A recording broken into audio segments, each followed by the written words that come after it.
Cristina Fiorio, top scorer della finale, soprattutto match winner con l'ultimo punto, l'ultimo blockout.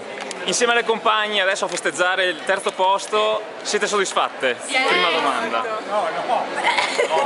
Volevamo il primo, però... abbiamo fatto per Veneto, quindi va bene uguale. Infatti. La mattinata era iniziata con la sconfitta con la Toscana. Come avete vissuto quei momenti intanto?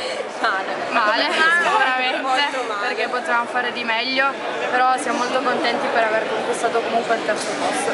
Grande linguaggio forbito! Che partita è stata quella contro il Veneto, questa finale? Molto dura. Dura, però abbiamo lottato e abbiamo portato a casa un terzo posto e questo è quello che conta.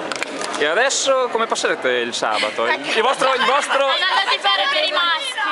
il vostro trofeo delle zone è Sicuramente finito. per la squadra maschile, sperando in un buon risultato anche loro. Beh, il riposino ci vuole, ma...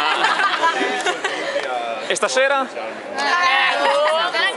Sapete che al Teatro Magnola c'è la discoteca, vero? Dipende dall'allenatore. Quindi insomma dai, tifo per i maschi e poi si vedrà. Sì, esatto. Questo è il Piemonte femminile terzo classificato.